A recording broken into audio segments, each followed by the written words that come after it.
और पिताजी नहीं चाहते थे कि भाई वो इसमें लामी रहे, वो चाहते थे कि भाई जनता की सेवा करें। मतलब पिताजी के मन में कहीं न कहीं थी कि भाई बेटा अतरलाल आए, राजनीति में आए। राजनीति में आए, लोगों की सेवा करें। डीसी साहब आए, रात को 9-10 बज गए जी। तो डीसी साहब कहने लगे, अतरलाल तू जानता नहीं मैं डीसी हूँ। मैंने कहा जी मैं जानू छू, आप जो है ना जिला में सब तबड़ा हमारा नौकर सो। तो मेरे साथियों ने कहा भाई जो है ना राजनीति में आओ, अतरलाल राजनीति में आओ। तो हमने राष्ट्रीय किसान पार्टी बनाई सर। ये कौन से सन की बात है? ये सर मतलब जो है ना 92 की बात है, 92-93 की बात। ठीक है। और फिर 96 में जो है ना हमने उस पार्टी से 5 उम्मीदवार लड़ाए। अब लोग मेरा आते कहेंगे बाबूजी आप क्या काम करया करो से? मैं कहूँ भाई मैं तो 2 काम करूँगा, मैं डोलू सुर बोलूँ। हाँ, डोलना और बोलना राजनीति में सबसे जरूरी। और मेरे पिताजी ने मैंने ये कहा भाई डोल और बोल, जो भाजपा की आइडियोलॉजी बहुत अच्छी आइडियोलॉजी जी। और मैं आरएसएस का रहा जी, आरएसएस का वर्कर रहा और मेरे को बहुत शक्ति मिलती और बहुत अच्छा लोगों ने मेरे को रिस्पॉन्स दिया, लोग मेरे साथ थे। और फिर मैंने तुरंत ही हारने के बाद जश्न शिकस्त मनाया मैंने जी। हार का जश्न मनाया मैंने। हार का जश्न? हाँ जी। अच्छा जी। और अब मैंने धन्यवादी दौरा किया तुरंत ही, 104 गांव में गया मैं, तो लोगों ने कहा कि बाबूजी ये हो क्या गया, हमने तो आपका बटन दबाया था जीत, मगर ये हार कैसे होगी? तो मैं उनको हाथ जोड़ के यही कहता हूँ कि भाई जो तुमने बटन दबायो वो तारो बटन बदल दियो, वोटा की चोरी कर ली। और ये जो इलेक्शन पेटिशन हमने डाली है सर जी, इसमें करप्ट प्रैक्टिस के भी बहुत मुद्दे हैं। जी। और करप्ट प्रैक्टिस का ऐसा है कि इसमें तो सारा ही जो इलेक्शन जो है जी, आरती सिंह जी ने ये भ्रष्टाचार से लड़ा। ये जो अहिरवाल में राव परिवार की राजनीति को आप किस दृष्टि से देखते हैं? नुकसान पहुंचाया अहिरवाल को, फायदा पहुंचाया अहिरवाल को? आप किस दृष्टि से देखते हैं? आपकी आइडियोलॉजी क्या है? राव परिवार की, राव वीरेंद्र परिवार की, राव इंद्रजीत परिवार की राजनीति को किस दृष्टिकोण से देखते हैं? डेवलपमेंट के मामले में अटेली से बहुत भेदभाव हो रहा है सर। जी। और ये तो कहती थी, राव इंद्रजीत कहते थे कि तो एथलीट है जी। आरती आपके यहाँ अंतर्राष्ट्रीय स्तर का स्टेडियम बनवा देगी, तो एथलीट है। जी। अब वो एथलीट पना कहाँ गया?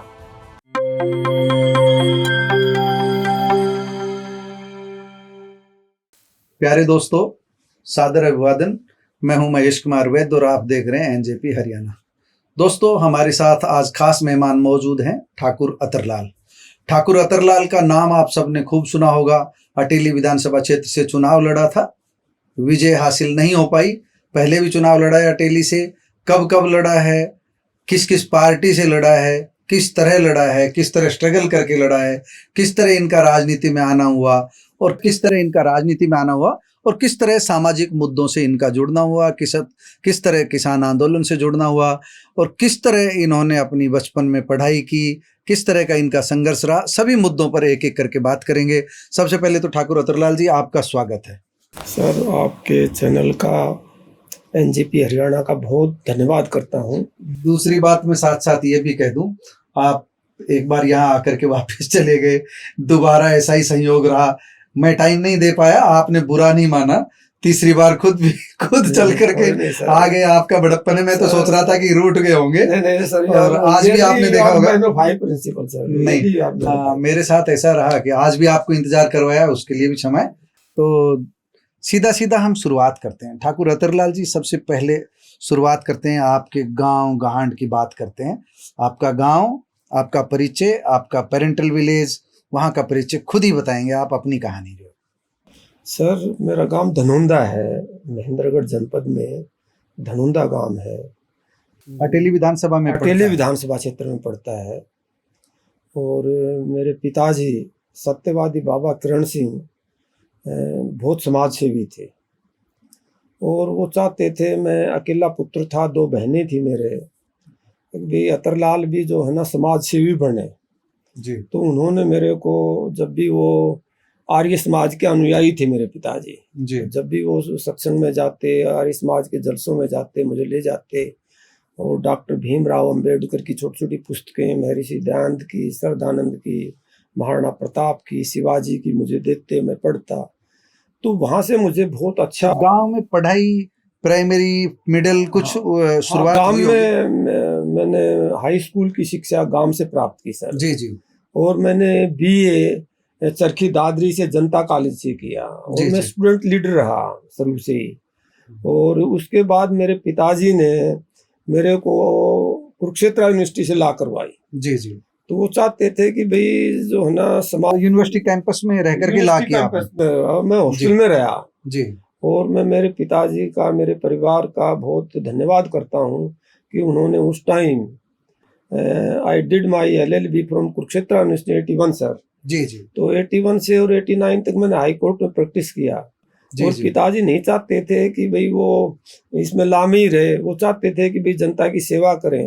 मतलब पिताजी के मन में कहीं न कहीं थी कि भाई हाँ, बेटा अतरलाल आए राजनीति में आएगा। राजनीति में आए, लोगों जी। की सेवा करें और राजनीति में बदलाव लाए। डाउन ट्रोडन जो है, दलित जो है, अनुसूचित जाति है, गरीब है, उनका पैरोकार बने। तो पहला चुनाव कब और कहां से और किस पार्टी से लड़ा? जैसे पिताजी समाज सेवी थे, तो जो समस्याएं थी उन समस्याओं के समाधान के लिए हमने भारतीय किसान संगठन स्थापित किया सर। जी और भारतीय किसान संगठन मैंने 81 में जैसे हाई कोर्ट में प्रैक्टिस शुरू की। जी 89 तक आपकी प्रैक्टिस थी। तो हाँ। भारतीय किसान संगठन कब खड़ा किया? ये हमने किया सर 85 में सर। जी जी 85 में शुरू किया मैंने। तो वहाँ से जब हम चले तो राजनीति में, क्योंकि मेरा इंटरेस्ट था, स्टूडेंट लीडर रहा मैं, जी जी तो उस टाइम चौधरी देवीलाल जी का मूवमेंट था, अच्छा न्याय युद्ध, राजीव लोंगवाल समझौता हुआ था 85-86 में। तो उस समय तो रघु यादव वगैरह सब हाँ, रघु यादव भी जी थे, रघु यादव भी थे उस न्याय युद्ध में। जी जी तो चौधरी देवीलाल जी ने और भाजपा ने मिलकर के न्याय युद्ध चलाया सर। हाँ हाँ तो उस न्याय युद्ध में हरियाणा का पानी कम, चौधरी देवीलाल ये सब जो, तो उन्होंने हरियाणा बंद की काल की। जी और उस हरियाणा बंद की काल में पूरे महेंद्रगढ़ जिला से हम 6 आदमी गिरफ्तार हुए सर। अच्छा अच्छा और मैं था, एक एक्स MLA होते थे पड़तल से, जी वो थे हमारे साथ, एक कुलदीप यादव जिसको टिकट मिला सुंदरा से, जी जी और एक प्रकाश थे उनको। तो 6 आदमी हम वहाँ किला में होती थी ये जेल जी, महेंद्रगढ़ किला में होती थी सर। जी जी तो शाम को पुलिस ने पकड़ करके सुबह SDM के पेश करके हमको वहाँ भेज दिया। मैं यूनिवर्सिटी में से नया नया निकला था सर। जी जी और भजनलाल की सरकार थी, तो भैया अतरलाल ये किसान मजदूर की बात। तो यूनिवर्सिटी में छात्र नेता बन चुके थे? कोई पद संभाला था? मैं सुप्रीम काउंसिल का मेंबर था सर। अच्छा, सुप्रीम काउंसिल स्टूडेंट का। और जैसे मतलब लीडरशिप आ चुकी थी कि कुछ करना है। हाँ, करना है सर। अच्छा। तो उस टाइम भजनलाल सरकार थी, तो मैं किसान मजदूर की बात करता था। तो उन्होंने कहा बेहतरलाल भी 2-4 दिन जेल की रोटी खा लेगा, हरे भरे भूल जाएगा। तो शाम को मैं बैठा था, जब जेल में हम दे दिए 6 के 6 आदमी, जी। तो जो हमारी रोटी लेकर के आया, तो वो बोले बाबूजी नू कैसे बैठे हो? इस कमरा में जो आवे से वो चीफ मिनिस्टर बने थे। अच्छा। हाँ, बोले चौधरी देवलाल भी यही मतलब 18 महीना हमने रखो, इसी कमरा में रखो, इसी जेल में। हाँ। तो मेरे को वहां से बहुत प्रेरणा मिली सर। और मैं फिर मजबूती से लग गया। बेहतरलाल जो है ना, जब तू वहां चला गया, देवलाल वाली जगह चला गया, तो मैं फिर मतलब वो जेल जाना एक प्रेरणा का वो मिल गया, प्रेरणा मिली। जी जी। तो हम हमारे पास एक जीप हुआ करती और हम किसान मूवमेंट चलाते थे, तो हम खानपुर में चले गए सर जी। और रात को जहाँ भी हमारा कोई आदमी होता वहां रुक जाते, 5-4 आदमी होते हम। तो हम खानपुर में जहाँ बाबा ने भी शिक्षा पाई, रामदेव ने, जी जी, तो वहाँ मास्टर ओम प्रकाश जी थे हमारे मिलने वाले, तो उनके पास हम रुक गए शाम को। तो मास्टर जी थे नहीं, उनका भाई था रतन जी लाइब्रेरी में, तो उन्होंने हमको अच्छा खाना पीना खिलाया हमारी टीम को जी। और शाम को जब हमको उनकी बैठक में आ गए तो वो करने लगे, बोले बाबूजी हमारी जो बैठक में आओ वो मुख्यमंत्री बने थे। अच्छा, एक और लिंक जुड़ गया। हाँ जी। बोले घूमता घूमता चौधरी ओम प्रकाश चौटाला हमारी बैठक में आए तो और वो मुख्यमंत्री बने। तो अब भी अटेली से हम जीत रहे थे जी जी, और मेरे खिलाफ सारे इकट्ठे हो। उस विषय पर आएंगे हम, धीरे धीरे उस तरफ बढ़ेंगे। आपको जो कहना है आप कहिएगा। तो आपका जो उस समय वो किसान संगठन का चला, हाँ मेरा सवाल था पहला चुनाव किस पार्टी की टिकट पर, किस सन में, कहाँ से लड़ा?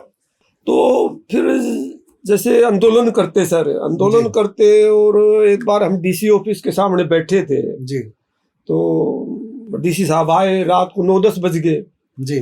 तो डी साहब कहने अतरलाल तो जानता नहीं मैं डीसी हूँ। हम्म मैंने कहा जी मैं जानू छू, आप जो है ना जिला में सबसे बड़ा हमारा नौकर सो, सबसे बड़ा नौकर। हाँ डीसी सो आप इन मतलब इम्प्लॉइज पे सो, जी जी। तो उसको मूड छोटो सो हो गया। अब मैं कहा हम बात हिला को नहीं जब तक आप बिजली को हमारा प्रबंध नहीं करो। तो उन्होंने फिर जो 4-5 दिन हम बैठे रहे, हमको उठा करके और दूर फेंक दिया जी। अच्छा। रात को मतलब बसों में भर के भेज दिया। तो मेरे साथियों ने कहा कि भाई जो है ना राजनीति में आओ, अतरलाल राजनीति में आओ। तो हमने राष्ट्रीय किसान पार्टी बनाई सर। ये कौन से सन की बात है? ये सर मतलब जो है ना 92 की बात है, 92-93 की बात। ठीक है ठीक है। और फिर 96 में जो है ना हमने उस जी। पार्टी से 5 उम्मीदवार लड़ाए। जी जी। और मैंने भी महेंद्रगढ़ से राष्ट्रीय किसान पार्टी, किसान पार्टी, राष्ट्रीय किसान पार्टी। तो आपने महेंद्रगढ़ विधानसभा से लड़ा? हाँ महेंद्रगढ़ विधानसभा से मैंने लड़ा। ठीक है। और एमपी का भी हमने लड़वाया। जी जी। और 5 सीटों पर और लड़े। तो थोड़ी बहुत स्वीकार्यता मिली लोगों को? हाँ नहीं अच्छा था सर, बहुत अच्छा था। तो उसके बाद फिर लोगों ने कहा कि भाई ये पार्टी नहीं चल रही तो अपने वैसे कर लो। तो हम टिकटों की लाइन में रहे। जी जी। पर टिकटों की लाइन में जो है ना कुछ बात बढ़ नहीं रही थी। तो साथियों ने कहा अतरलाल ये इलेक्शन लड़ना है, दिल्ली में जो है 14 का इलेक्शन, महेंद्रगढ़ से बाद में 2014 का। हाँ हाँ, क्योंकि मेरा गांव फिर अटेली में आ गया था, अटेली में। हाँ हाँ। अच्छा। और वो पढ़ नहीं रहा था उधर महेंद्रगढ़। ठीक है। हाँ ठीक है ठीक है। तो जब मैंने अपना ये चूज किया कि भाई राजनीति में आना है और लोगों की सेवा करनी है 2014 में। हाँ तो 2012 से मैंने जो है ना 14 वाला ही इलेक्शन लड़ना है। तो बिहाड़ी में वो बाबा का मंदिर है, वहां मैंने माथा टेक करके और अपना अभियान शुरू कर दिया सर। ठीक है। तो उस टाइम भी तब टिकट सभी पार्टियों से मांगी थी उस समय? हाँ उससे पहले सर मतलब जो है ना उससे पहले मतलब जो है ना मांगते थे। और नहीं वो 2014 का जो चुनाव था वो किस पार्टी की टिकट? वो सर मैंने मतलब इंडिपेंडेंट लड़ा। इंडिपेंडेंट। तो किसी पार्टी ने उस समय एक्सेप्ट नहीं किया? हाँ नहीं मतलब कई कह रहे थे। जी जी। पर वो मैंने कहा कि आजादाना उस पर ही लड़ेंगे। ठीक है। हाँ तो मेरे 4,500 वोट आए सर। जी जी। तो पहला महेंद्रगढ़ से, दूसरा फिर अटेली से लड़ा। बड़ा संघर्षपूर्ण रहा। 4,500 वोट निर्दलीय लड़े। ठीक है 2014 हो गई। जी जी। जो ये एक्स MLA था नरेश, उससे ज्यादा वोट थे मेरे। अच्छा अच्छा अच्छा, उससे ज्यादा। तो ये मन में कहीं खुशी हुई कि भाई हमने इंडिपेंडेंट ज्यादा लिए। तो उसके बाद फिर लगे रहे लोगों के बीच में? लगा रहा सर। अब लोग मेरा आते कहेंगे बाबूजी आप क्या काम करया करो। तो मैं कहूँ भाई मैं तो 2 काम करूँ, मैं डोलू सुर बोलूँ। डोलनार बोल सबसे जरूरी। और मेरे पिताजी ने मैंने ये कहा भाई डोल और बोल। जी जी। ये मेरे पिताजी मेरे सतगुरु थे राजनीति में। तो थे बोल रहे तो बीच में उनका निधन हुआ? हाँ निधन हो गया सर। 24 साल हो गए मेरे पिताजी को। अच्छा। हाँ जी। तो उन्होंने मतलब वो आर्य समाज के अनुयायी थे, सच्चे थे। और उनको लोग सत्यवादी बाबा कर्ण सिंह के नाम से जानते हैं पूरे इलाके में। जी जी। तो हम जो चर्चा कर रहे थे ये दूसरा चुनाव हुआ। हाँ। फिर उसके बाद में 2019 का चुनाव आया। 2019 में क्या स्थिति थी? 2019 में तो आपके वोट ही बहुत ज्यादा है। 38,000 वोट मिला सर। तो वो कैसे क्या समीकरण बैठा जो? अच्छा तो मैं गांव में रहा जी। मतलब हर व्यक्ति से मेरा मतलब पर्सनल था। और अटेली में तो अतरलाल ही ब्रांड है सर। जी जी। ये हर घर से मेरा ताल्लुक वास्ता है। और लोगों में ये है कि जिसका कोई ने पूछे हाल उसका साथी अतरलाल। ये हाँ। तो आम लोगों के बीच पैठ बनाई। हाँ। तो और 38,000 मेरे को वोट मिला। उस समय तो शायद बसपा का टिकट, बसपा की टिकट था सर। बसपा का 2019 में जो 2019 तो बसपा और बसपा का साथ भी किसी पार्टी ने दिया था? साथ नहीं था, इनेलो वगैरह कोई साथ नहीं था उस समय जो। तो बसपा से चुनाव लड़े, 38,000 वोट है, दूसरा स्थान रहा। हाँ दूसरा स्थान रहा सर मेरा। जी जी स्थान रहा। और बहुत अच्छा लोगों ने मेरे को रिस्पॉन्स दिया, लोग मेरे साथ थे। और फिर मैंने तुरंत ही हारने के बाद जश्न शिकस्त मनाया मैंने। जी हार का जश्न मनाया मैंने। हार का जश्न? हाँ जी। अच्छा। तो लोगों ने कहा भाई हमने तेरे को अटेली मनाया, करीना मनाया? अटेली सर। अच्छा। तो लोगों ने कहा भाई हमने तेरे को वोट दिया है तरला और मारो MLA तू। तो लोगों ने कह दिया। तो एक बात बताओ, उसमें जो आपने जो बसपा से उस समय चुनाव लड़ा था, तो बसपा तक कैसे जाना हुआ? टिकट भी तो बसपा की भी तो जी, किसी ने किसी अप्रोच में ऐसे आसानी से तो नहीं मिल रही थी, हाँ जी, हाँ जी, उपलब्ध तो थी, हाँ जी, क्योंकि उनको भी जरूरत 2014 थी। में भी इन्होंने मेरे को किया था, हम्म। बसपा वालों ने भी, एक दो पार्टी हाँ, उनको भी तो जरूरत होती है ना, जिसमें दो दाने हो, हाँ जी, तो उनको तो पार्टियां मैं भी नट ढूंढती गया हैं। था, मैं नट गया था। अच्छा, फिर साथियों ने कहा, "बे ठीक है, कर लो अतरलाल जो हाथी की हम सवारी कर लो जो। लोग।" तो 2014 में हाथी की सवारी का असर रहा, बहुत अच्छे रहे, है ना? बहुत अच्छा, तो बहुत अच्छा असर रहा 19 में, 19 में से, हाँ, बहुत तो अच्छा। हाथी की सवारी का असर रहा जो। हाँ जी, 38,000 वोट मामूली नहीं होते हैं जो। तो अभी हम ये जानना चाह रहे हैं कि जो उसके आपने वो जश्न मनाया हार का, हाँ जी। उसके बाद जो बीच में शायद किसान आंदोलन बाद में आया था?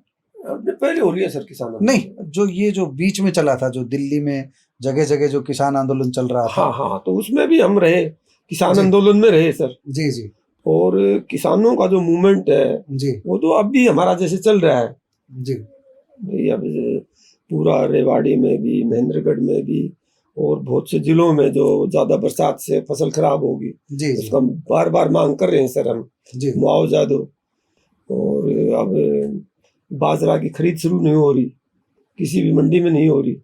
जी। तो इन मांगों के लिए मतलब किसान मजदूर के उसके लिए लगातार हाँ, तत्पर रहते हैं। आइए, अब जो आप बीच में बात कर रहे थे, अब 2024 के चुनाव पर आते हैं। 2024 का चुनाव आपने बहुजन समाज पार्टी की टिकट जी जी, और साथ में समर्थन INLD का, हाँ जी, और सामने मुकाबले में जो विजेता रही राव इंद्रजीत सिंह की बेटी आरती राव। तो आरती सिंह राव चुनाव जीती, आप चुनाव हार गए, लेकिन अभी तक आपने उस हार को स्वीकार नहीं किया है। ठाकुर अतरलाल ने अदालत का दरवाजा खटखटाया। वो प्रकरण चाहेंगे कि आप हमारे दर्शकों को बताएं, क्या आधार लेकर के आप अदालत में गए हुए हैं, और अदालत में अब उसकी किस स्तर पर पैरवी हो रही है, क्या उसका स्टेटस है अभी तक, वो सारा हमको बता दीजिए। असल में तो जो हमारे साथी हैं, अटेली विधानसभा क्षेत्र के जो हमारे साथी हैं, उन्होंने हमको जिताया सर। जी और अब मैंने धन्यवादी दौरा किया तुरंत ही, 104 गांव में गया मैं, तो लोगों ने कहा कि बाबूजी ये हो क्या गया, हमने तो आपका बटन दबाया था जीत, मगर ये हार कैसे होगी। तो मैं उनको हाथ जोड़ के यही कहता हूँ कि भाई जो तुमने बटन दबायो वो तारो बटन बदल दियो, वोटा की चोरी कर ली। अब सुप्रीम कोर्ट में एक मामला चला सरपंच का, हाँ, वोट चोरी का मतलब ये है कि भाई आपके जो वोट है ना मेरे जोड़ दिए, और जब मशीन खुली तो वो तो ठीक थी। तो ये इन्होंने वोट चोरी करके आरती सिंह को जिताया। और पूछते नहीं, थोड़ा सा आरोप जो हमने अदालत में कुछ तर्कों के साथ दिए होंगे, हाँ, कोई बहुत तथ्य, अच्छा, वो हम जानना चाहेंगे। हाँ, तो ताकि आप तर्क, हाँ, वोट चोरी तो राहुल गांधी भी कह रहे हैं, हाँ, वोट चोरी तो दूसरे भी कह रहे हैं, ये सरपंच का मामला जो आप नहीं, एग्जाम्पल दे रहे इन्होंने हैं, तो अभी 6 महीना से किया। नहीं, जो आप सरपंच का एग्जाम्पल दे रहे हैं, हाँ, उसमें तो वाकई जो है ऐसा था कि गिनती जैसे अतरलाल के वोट हाँ, किसी और में जोड़ दिए जाए। हाँ, हाँ, तो आप क्या ग्राउंड पे, यही ग्राउंड है कि मेरे वोट दूसरे में जोड़े गए? हाँ, ये ग्राउंड है सर। किस गांव के, कहाँ के? मैंने 10 पोलिंग बूथों का दिया है उसमें विवरण। अच्छा। उन्होंने दिया है कि भाई इन पोलिंग बूथों में जो है ना हमारे साथ धांधली हुई है। जी और ये जो इलेक्शन पेटिशन हमने डाली है सर, जी जी इसमें करप्ट प्रैक्टिस के भी बहुत मुद्दे हैं। जी जी और करप्ट प्रैक्टिस का ऐसा है कि इसमें तो सारा ही जो इलेक्शन जो है जी, आरती सिंह जी ने ये भ्रष्टाचार से लड़ा। ठीक तो है। बहुत अच्छे मतलब जो मुद्दे हैं हमारे भ्रष्टाचार के खिलाफ, किन किन गांवों में मैंने बाकायदा नाम लेकर के और उनकी कुछ मतलब वीडियो हमने मान रखी है। तो हमको पूरी उम्मीद है। तो अभी हाईकोर्ट में क्या चल रहा है, तारीख अगली क्या है? हाँ, तो अब ये 30 तारीख थी सर, अच्छा और इसने जवाब दावा दिया था, तो अब बहस होनी थी जी 30 जी। तारीख को। तो जज साहब छुट्टी पे थे, तो अब अगली तारीख जो भी मिलेगी इसमें। तो आपकी याचिका में मतगणना की है, दोबारा गिनती की बात है? हाँ, दोबारा गिनती हो। जी और भाई इन्होंने जो करप्ट प्रैक्टिस की जी जी और जो काउंटिंग में अनियमितता की, जी काउंटिंग में जो नॉर्म्स होने चाहिए वो नॉर्म्स को फॉलो नहीं किया इन्होंने। तो उस बेस पे जो है ना सारा इलेक्शन ही जो है पक्षपात तरीके से किया इन्होंने। मतलब आरती राव ने चुनाव पक्षपात करके जीता है, हाँ, हाँ जी, और उसमें पारदर्शिता नहीं बरती हाँ गई। जी, तो किस पे सरकार ने मदद की आरती राव की? सरकार ने भी की जी, जितने अधिकारी थे हमने बाकायदा मतलब कहा अधिकारियों को, भाई इस गांव में शराब बट रही है, इस गांव में वोट खरीदे जा रहे हैं, जी जी तो कोई एक्शन नहीं लिया। जी जी। चलिए, हम तो फील्ड में जाते रहते हैं, हाँ। सब सुनते रहते हैं, आपसे जवाब चाहेंगे। एक आम धारणा है कि भारतीय जनता पार्टी का भी एक वर्ग जो है वो आरती राव के खिलाफ और ठाकुर अतरलाल के पक्ष में जुटा हुआ था। आपको क्या लगता है, जो आरोप आपकी तरफ से इस तरह का आता है कि पूरा का पूरा सिस्टम जो है आरती राव को जिताने में लगा हुआ था? मैं पहले बयान पढ़ता रहा हूँ, आप इस विषय में क्या कहेंगे? आपकी बात ज्यादा महत्वपूर्ण है, हम तो सुनी सुनाई कह रहे हैं, आप हमारे दर्शकों को बता दीजिए सही तस्वीर क्या है। मुद्दा सर ये है कि जितना भी प्रशासन था वो जी। सारा आरती राव के साथ था। जी जी और उस टाइम हम तो बैठे थे, मेरे से पूछते हैं, मतलब 15 राउंड तक इन्होंने काउंटिंग करी, जी और काउंटिंग में जब हमारी लीड नहीं टूट रही थी तो इन्होंने मतगणना बंद की।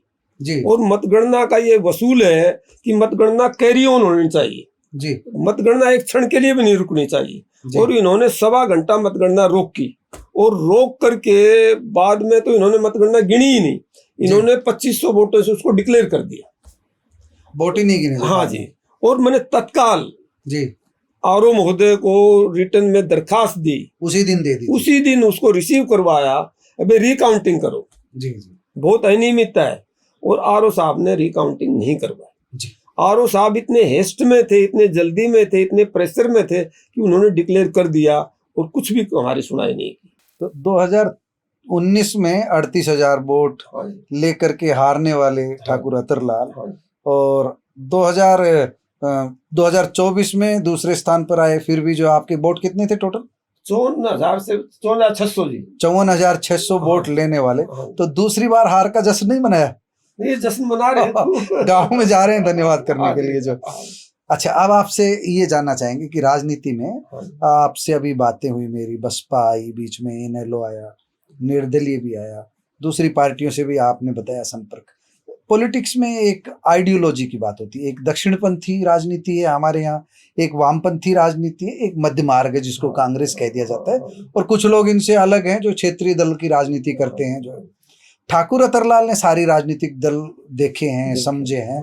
ठाकुर अतरलाल से भारतीय जनता पार्टी के बारे में पूछा जाए, भारतीय जनता पार्टी की सरकार के बारे में पूछा जाए, आपकी क्या राय है? फिर एक एक करके दलीय, हम विचारधारा की बात कर रहे हैं, आइडियोलॉजी की बात कर रहे हैं। राजनीति में कोई व्यक्ति आया, उसकी अपनी आइडियोलॉजी होती है। ठाकुर अतरलाल की आइडियोलॉजी हम अपने दर्शकों को बताना चाहते हैं, वो क्या? नहीं, जो भाजपा की आइडियोलॉजी बहुत अच्छी आइडियोलॉजी है जी। और मैं आरएसएस का रहा, जी जी आरएसएस का वर्कर रहा मैं, और मेरे को बहुत शक्ति मिलती है। तो आरएसएस वालों ने साथ नहीं दिया चुनाव में?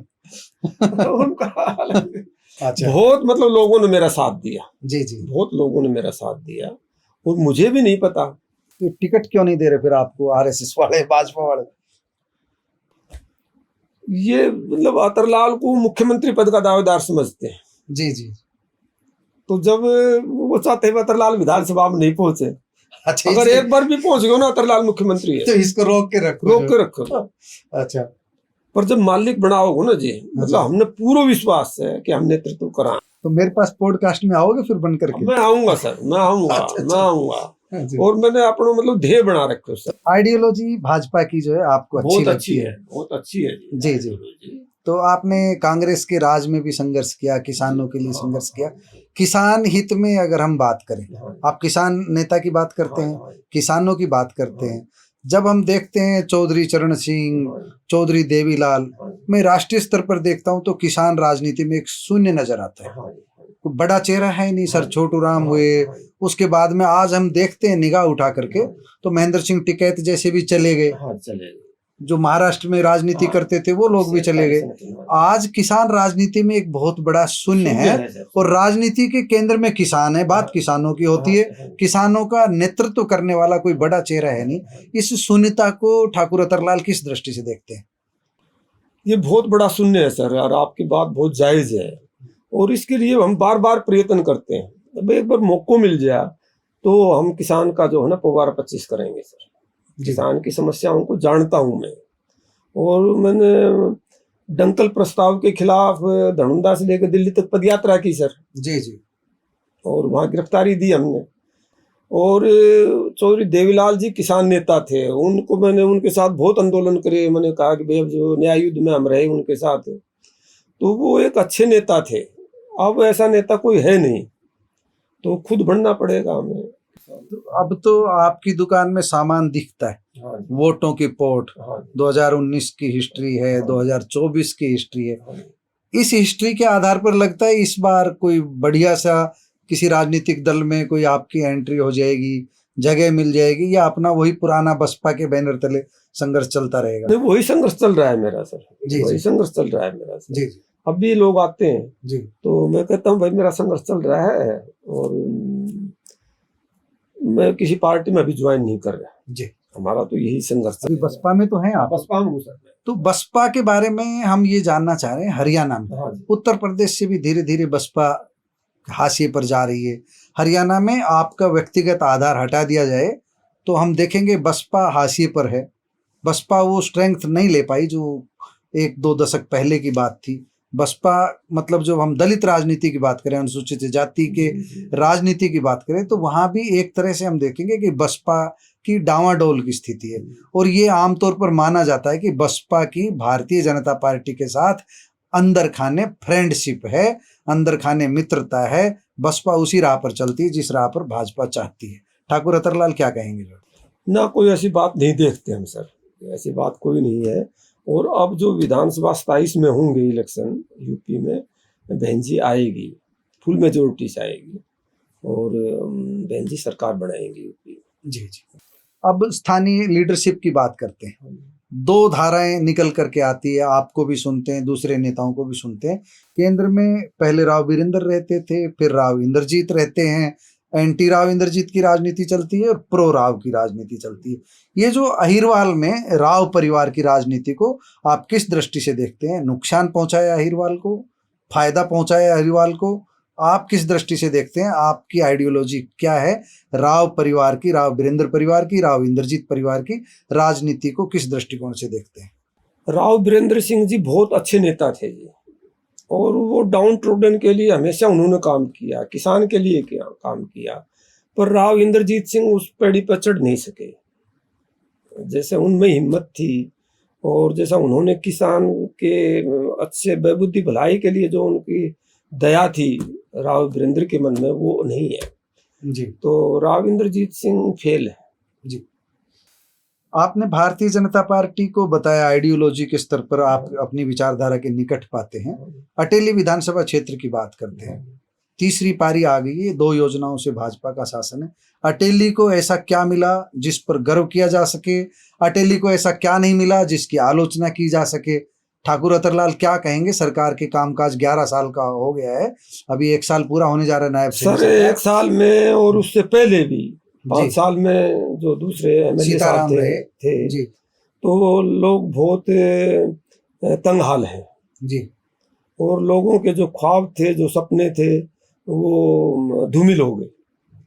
लोग अटेली में कोई काम नहीं हो रहा। फिर भाजपा की विचारधारा काम ही नहीं हो रहा तो फिर अच्छी कैसे हुई? फिर नहीं, राष्ट्रवाद की जैसी बात है ना जी। जी, जी। हाँ, भारत की संस्कृति की बात है, तो मैंने उनको उस हिसाब से, उस हिसाब तो से डेवलपमेंट के मामले में फिसड्डी फिसड्डी है जी। डेवलपमेंट के मामले में अटेली से बहुत भेदभाव हो रहा है सर। जी जी और ये तो कहती थी, राव इंद्रजीत कहते थे कि तो एथलीट है जी आरती, आपके यहाँ अंतर्राष्ट्रीय स्तर का स्टेडियम बनवा देगी, तो एथलीट है। जी जी। अब वो एथलीट पना कहाँ गया? तो मतलब आप आरती राव ने अभी कोई वादा पूरा नहीं किया है? कुछ नहीं किया सर। गांव में हाँ। अभी जो वादे किए गए थे कोई पूरे नहीं, खामोश है, कोई वादा पूरा नहीं हुआ हाँ है। जी। तो हेल्थ मिनिस्टर के रूप में कुछ किया है? बिल्कुल फेल है सर, कोई भी काम नहीं हुआ है। कोई काम नहीं हुआ है। मतलब केवल जो है ना, एक दिन डिलीवरी करवा दी सर। अच्छा, बाहर से जो अच्छे डॉक्टर ला करके एक डिलीवरी कलीना में करवा दी, एक अटेली में करवा दी। अच्छा। और फिर वही चौपट काम। अच्छा, मतलब एक दिन के लिए दिखा दिया सर। एक दिन के लिए दिखा दिया सर। जी जी। तो आपके वहाँ तो हॉस्पिटल का भी तो विवाद चल रहा है, जो मेडिकल कॉलेज का, मेडिकल कॉलेज का भी विवाद चल रहा है, नामकरण का। हाँ। सरकार ने नामकरण कर दिया महर्षि च्यवन ऋषि मेडिकल कॉलेज, हाँ। और जो वहाँ धरना चल रहा है वो चाहते हैं कि इसका नाम राव तुलाराम हो। हाँ। आप इस विवाद को किस तरह से, क्या इस विवाद के पीछे राजनीति है क्या ये विवाद स्वाभाविक ग्रामीणों की आवाज है और इस विवाद का समाधान क्या देखते हैं, इस मंच पर आपसे ये जानना चाहेंगे। सर मुद्दा जो है ना, नाम का तो वैसे ही कर रखा है। जी असली मुद्दा तो होना चाहिए कि भाई फैसिलिटीज करो। यहाँ जी, पूरा 100 की 100 एडमिशन हुए हैं। आप तो कूटनीतिक बड़ा मतलब आप फंस नहीं रहे हो, आप जवाब नहीं दे रहे हो। नहीं सर, मतलब जो है ना मुद्दा मतलब ये है कि हाँ, भाई अच्छा मतलब फैसिलिटीज की बात है ना। फैसिलिटी का तो सवाल अलग है, उसकी तो आप आलोचना कीजिए, आपका स्वागत है, हमें कोई उससे लेना नहीं। नामकरण को लेकर जो विवाद चल रहा है, इसका कोई समाधान आपके पास है? नहीं, इसका समाधान तो उन्होंने कर रखा है भाजपा ने। जी जी, भाजपा ने जो समाधान कर रखा है ना, बस वो ठीक है। वो ठीक है। हाँ और बाकी तो इसका मतलब जो आंदोलन चल रहा है उसके पीछे राजनीति है। जी, ये तो स्पष्ट है सर। चलिए, अब राजनीति की बात हुई और अब आपकी सामाजिक मुद्दों पर बात करते हैं। आप आज भी मेरे ख्याल से जो मेरे पास जो आपका कार्ड जो भेजा गया था उसमें क्षत्रिय समाज का कोई हाँ जी। प्रोग्राम था। आप रेवाड़ी आए हैं, तो क्या प्रोग्राम था और उस जो सभा है आपकी उसके बारे में थोड़ा बताइए, उससे कब से जुड़े हुए हैं, इस सभा की क्या गतिविधियां थी जो? सर ये विजयदशमी पर बहुत अच्छा प्रोग्राम था यहाँ लालपुर में, जी और पूरे हरियाणा स्तर के क्षत्रिय समाज के लोग आए थे और उन्होंने बहुत विधि विधान से। मुझे आप पॉडकास्ट की नहीं कहते, लालपुर का कार्ड भेज के बताते तो मैं बता देता, मेरा गांव भी लालपुर है। ये सर बाद में मेरे को पता चला सर। अच्छा अगर सर का काम भी, बैजे का काम भी लालपुर है, तो मुझे अच्छा, बहुत ठीक खुशी है हुई। ठीक है। तो मुझे बहुत खुशी है कि आप भी रग रग जानते हो, जी जी आप भी किसान मजदूर की रग रग जानते हो, तो इससे बहुत भला होता है। जी, आपके चैनल से भी लोगों को बहुत ऊर्जा मिलती है और बहुत जान। तो क्या प्रोग्राम था वहाँ लालपुर आज का? तो ये विजयदशमी का जो है ना प्रोग्राम था, क्षत्रिय समाज ने मनाया वहाँ, जी जी और शस्त्र और शास्त्र का पूजन किया कि भाई शस्त्र के साथ शास्त्र में भी जो नियम है उनका भी हमें पालन करना चाहिए, जी, और भगवान राम ने जैसा जीवन जिया वैसा जीवन हम जीवा, तो हम और राजनीति में सुदृढ़ता से बढ़ सकते हैं। और भगवान राम के जीवन से सबक लेने का हमने संकल्प लिया है। जी। अच्छा, एक बात, अब हम समापन की ओर बढ़ रहे हैं धीरे धीरे। जो 2029, उम्मीद तो यही है 2029 में ही चुनाव होंगे और परिसीमन पता नहीं होगा नहीं होगा, आपकी प्राथमिकता मुकाबला किस पहलवान से चाहेंगे जो? अब लोग, मैं जो कहना चाह रहा हूँ आप लोग समझ। कहते हैं ये तो अब भाग रही है जी। लोग तो कहते हैं मेरे को, बाबू जी अब इसने इलेक्शन नहीं लड़ना, क्योंकि स्पष्ट दिख रहा है जी जी, जो भी लोग जाते हैं ना। आपको खुशी किस में मिलेगी? ना हमारा तो ये है कि कोई आ जाओ, कोई आ जाओ। बसपा का? हाँ, हमारे तो कोई नहीं है टक्कर में, क्यों पड़ रहे हो चक्कर में।